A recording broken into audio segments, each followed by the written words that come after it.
masih tersambung bersama dengan pakar hukum pidana Asep Iwan Iriawan. Kang Asep, kita akan lanjutkan. Jadi sebenarnya apa akibat yang Anda soroti dari penggabungan ini?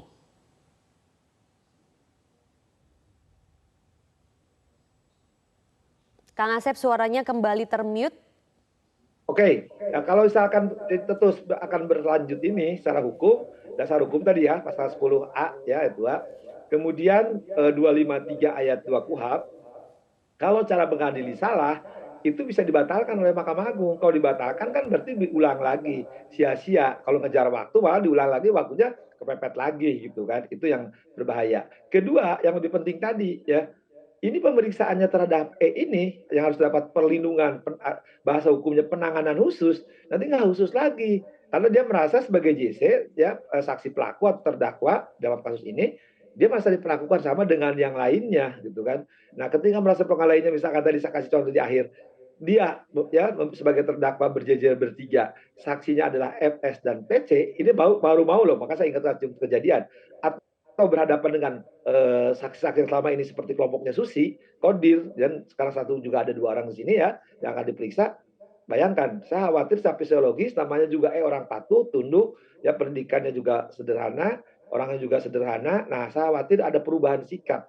Kalau perubahan sikap ini terjadi, bayangkan saudara, kalau dia menarik kesaksiannya, kemudian dia pasrah, karena toh saya juga dihukum, saya diperlakukan yang sama, udah saya ngalah aja lah, saya cabut aja semua, buyar nih pemeriksaan sidang ini. Kenapa? Kan semua kuncinya udah disebut oleh semua. Ini keterangan terbuka perkara ini karena sebagai JC semua ya institusi polisi juga mau berbenah karena ada kejadian yang sungguhnya terjadi bukan tembak menembak tapi penembakan dan diungkap oleh dengan apa adanya gitu kan. Tapi kalau ini sekarang dibuyarkan kembali dengan tadi karena situasi psikologisnya artinya tidak ada punishment, motivasinya hancur. Saya ada konsep yang harus dipahami oleh majelis, mohon maaf saya katakan majelis ya. Bayangkan tadi katakan oleh Pak Edwin ya. JC itu hati-hati loh memahami konsep JC. Malah di negara itu tidak diadili loh, tidak diproses. Tadi mungkin kita masih baik juga, tidak dihadirkan di ruang sidang, di belakang layar, telekonferensi misalnya kan, betul-betul dalam perlindungan khusus. Ini coba bayangin udah terang benderang dihadirkan sidang, dijejerkan, dihadapkan dengan saksi yang mau saksi kebanyakan nanti sama dengan Susi dan Kodir ya. Kemudian juga ada beberapa saksi lainnya yang akan dibenarkan oleh KM, mungkin juga oleh RR. Apalagi ketemu FS sama PC, selesailah rekayasa sandiwara ini. Yang kita khawatirkan itu.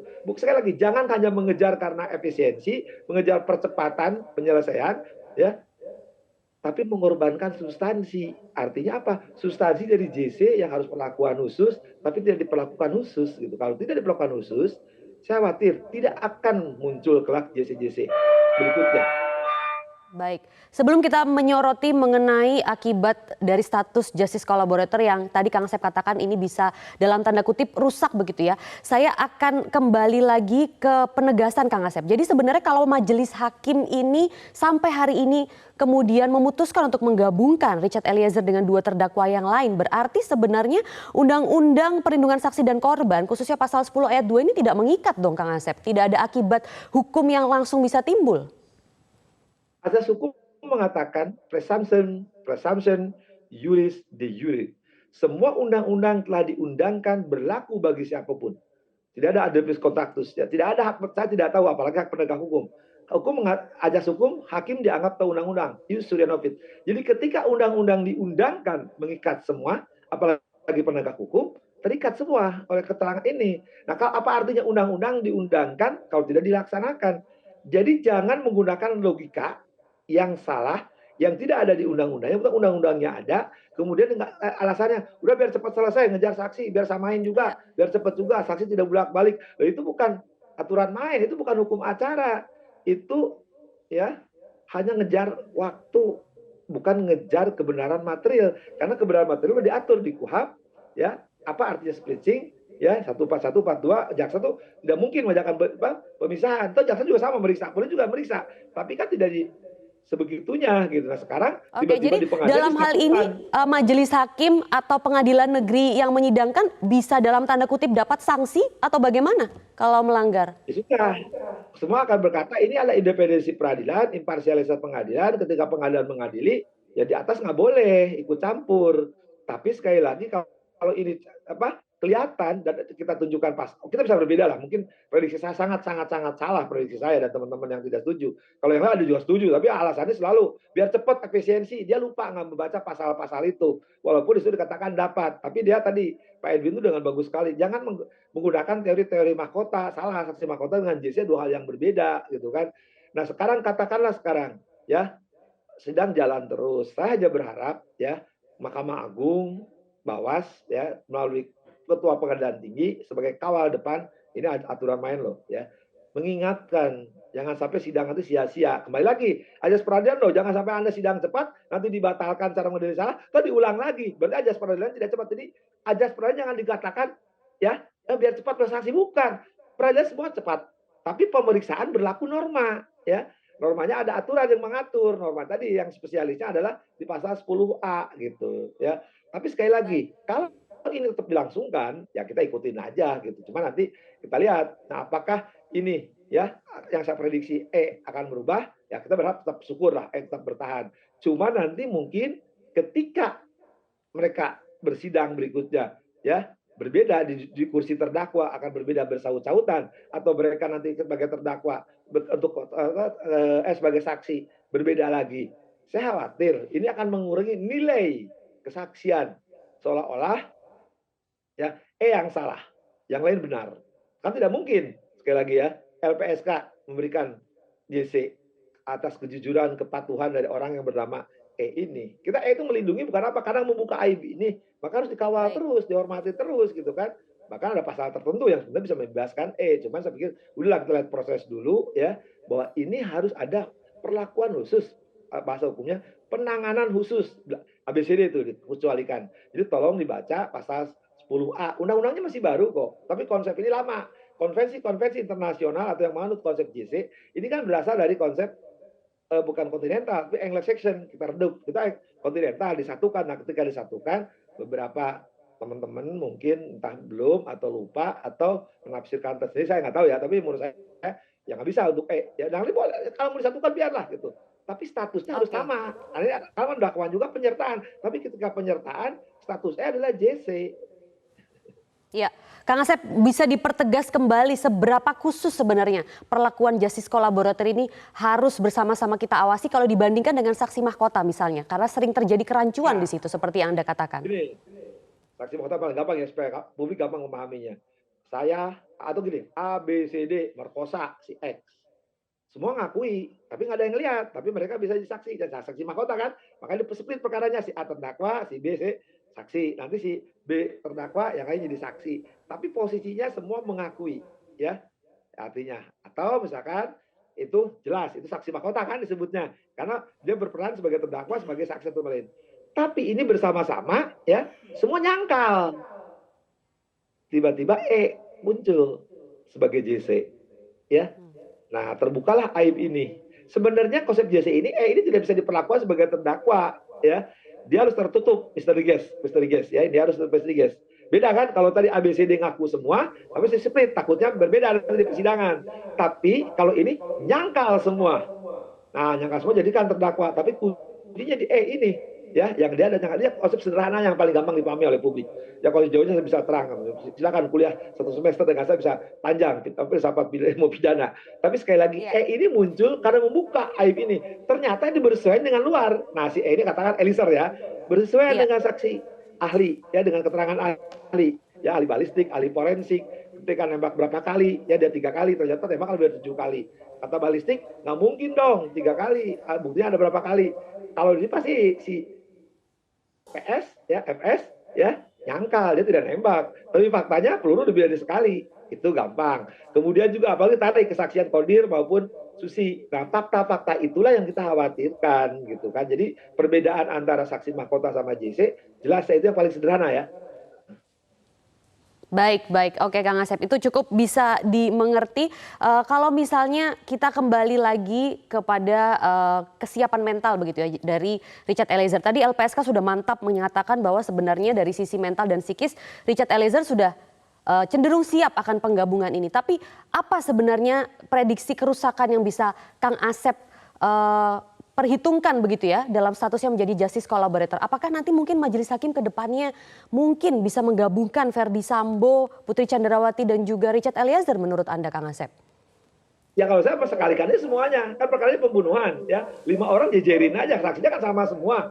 Kalau mau itu kan, tapi kembali tadi, kalau 5-5-nya sepakat semua membunuh. Tapi kan beda keterangannya. Dia membunuh cuma atas perintah. Si FS nyangkal, PC juga tidak mengakui ruangan dan sebagainya. Ini sistem yang rusak. Ya, jangan sampai presiden ini akan diikutin ya oleh persidangan kita kan, tapi kita tidak berharap ya. Mungkin kelak ada perkara-perkara menarik kan, dulu juga kita menarik perkara Cyanida lah, perkara Ahok lah, dan perkara lainnya kan menarik perhatian. Itu kan suka jadi role model, jadi contoh.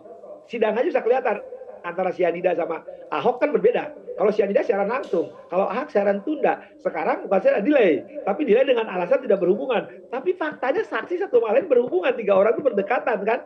Apa artinya konsistensi di situ? Ini rusak sistem. Makanya kembalinya ke aturan, emang dengan resiko lama, lelah. Tapi lama lelah tuh karena kesalahan majelis. Kenapa diborong majelisnya? Ya, 5 orang ini jadi satu majelis gitu kan. Coba kalau dipisah. Artinya konsep yang saya katakan ada konsep detasering, bantuan hakim dari wilayah lain. Ya, atau secondment di bahasa Inggrisnya. Meskipun dengan penilaian yang berbeda, misalnya ada ancaman penilaian berbeda, itu tidak apa-apa? Ya, sekarang penilaian berbeda kan sebenarnya yang nilai kan hakim ya. Tapi kalau penilaian beda ini gara-gara saksi bersama bersesuaian, tapi bersesuaiannya itu bohong gitu kan. Misalkan yang diambil Susi, Kodir, ya ada beberapa saksi yang sama. Kan yang merugikan terdakwa, makanya diatur di KUHP ada pasal 242 saksi palsu. Nah ini menghindari lagi itu. Pembuat undang-undang dulu itu jadi zaman Napoleon, yang pembuat partai itu mengatur jangan sampai ini terjadi. Cuman sayang, sekarang maaf harus saya katakan, entah pengamat, entah penegak hukum, nggak baca sejarah hukum, nggak baca memori Pantuliting, nggak membaca lahirnya pasal itu, ngomongnya asal jeplak. Oh demi efisiensi, demi efektif, demi cepat. Nah, dia nggak paham pasal-pasal dulu lahirnya pasal 51, yang paling gampang pasalnya 242, pasal yang mengatur ya di KUHP itu tidak ada penggabungan splitting pasal 141. Jaksa perbuatannya ada tapi berbeda, perbuatannya sama tapi orangnya banyak, diatur itu. Makanya supaya lahir yang tadi dulu konsepnya saksi mahkota kan. Sekarang ada konsep baru yaitu JC yang dari itu sistem lain. Tapi sudah dapat pelakuan khusus. Maka sebenarnya JC tadi saya katakan berkali-kali tidak diproses JC itu. Kita udah nggak apa diproses, cuma nanti kan di undang-undang yang baru kita agak akomodatif supaya peringanan hukuman. Kalau saya kan tidak setuju keringanan, penghapusan jelas karena konsep kita kontinental penghapusan. Baik, Kang Asep juga berkali-kali menyatakan mengenai splitsing ini. Saya jadi ingin bertanya, apakah memang penggabungan terdakwa-terdakwa seperti yang Kang Asep saksikan sebelumnya, misalnya Ricky Rizal dan Kuat Ma'ruf sejak awal kita lihat memang digabung begitu. Itu apakah juga salah, Kang Asep? Ya, bukan berarti tidak ada. Boleh, hukum acara itu tekstual, limitatif, memaksa. Apa yang terus itu dilaksanakan. Contoh paling gampang supaya dipahami. Soal, kan yang atur boleh. Ini di ruang tamu atau di studio. Terus buang air. Apa nggak digampar sama yang punya metro saya. Nah kayak gitu. Nah karena kenapa di KUHP itu tidak ada penggabungan penyidangannya? Karena tadi ada konsep pemisahan tadi. Untuk di awal konsepnya ya, saksi mahkota. Supaya kita penting nih kesaksian yang lain untuk jadikan saksi bersesuaian. Kalau digabungkan bahaya. Nah makanya di KUHP itu nggak ada sidangan digabungkan sidang itu 14142 itu jaksa walaupun perkaranya berbeda, terdakwanya berbeda atau perbuatannya sama, terdakwanya berbeda, dipisah supaya majelisnya memisah juga gitu. Nah, oke, jadi kalau tidak ada ancaman sebenarnya tidak apa-apa digabung. Oh ya nggak ada, justru karena tidak ada aturan jangan membuat aturan sendiri. Baik. Kalau tidak ada aturan buat aturan sendiri, ini oke. Hukum acara itu tekstual, limitatif, non interpretatif, doing in re, non sekali lagi itu teorinya second ya. Second theory dari Fuller, tapi itu udah asas. Jadi kalau mereka tidak pernah baca itu, ya kelihatan itu bahwa ya kurang literasi. Tapi sekali lagi, jangan karena tidak diatur, boleh. Hukum acara itu apa yang tertulis laksanakan. Kalau memang nggak ada, itulah Mahkamah Agung diberi kewenangan pasal 79 Mahkamah Agung membuat aturannya. Tapi selama ini sekali lagi, karena digabung itu tidak melibatkan dalam praktek ya, tidak melibatkan JC. Kalau JC tidak boleh itu. Baik.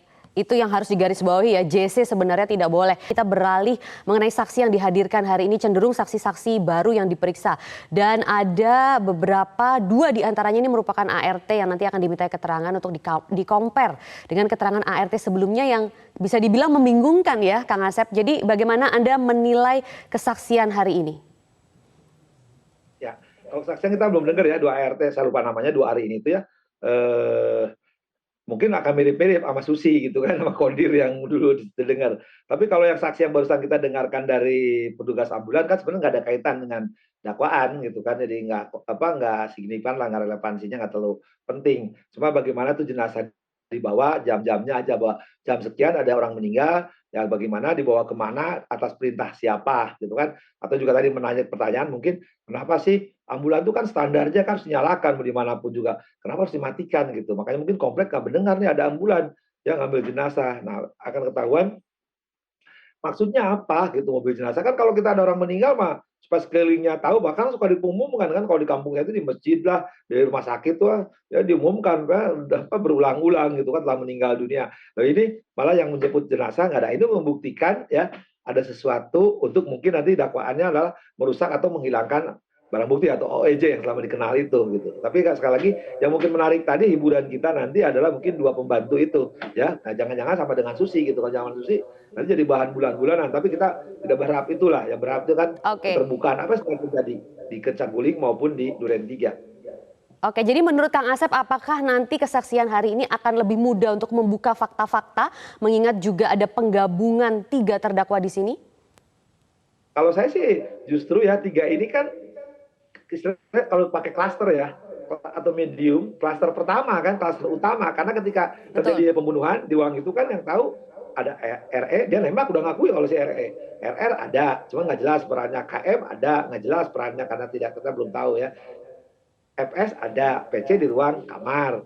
Sebenarnya itu kan yang menentukan, dan yang lain kan cuma tambahan-tambahan aja kan untuk menguatkan. Coba kalau itu sudah jadi diperiksa sejak awal ya, walaupun orang suka salah. Saksi korban, nah, korban meninggal ya tinggal pilih jaksa mana yang menentukan. Nah, coba kalau ini sudah diperiksa sejak awal ya, keikatan yang tinggal menentukan, tinggal dipilih saksinya gitu. Yang penting-penting ya sudah, syukur-syukur kalau FS mengakui, PC mengakui, KM mengakui, selesai kan perkara. Yang lain untuk menambahkan bukti. Tapi karena sekarang disisirnya dari pinggir-pinggir dulu ya, nah saya khawatir pembantu-pembantu ini polanya pola Susi atau pola Kodir. Kalau pola Susi Kodir sudah bantu 21 ART sekarang sama ujungnya. Kalau ujungnya sama, nanti sidangnya lama lagi, berbelit lagi. Kalau berbelit benar dikhawatirkan. Jangan-jangan nanti 5 terdakwa dijajarin 1 gitu karena saking bingungnya. Baik, baik. Kita akan nantikan dan kita akan nilai bersama, tentunya juga akan kawal bersama persidangan selanjutnya. Terima kasih Pakar Hukum Pidana Asep Iwan Iryawan sudah bergabung di Breaking News Metro TV kali ini. Salam sehat Kang Asep. Balik.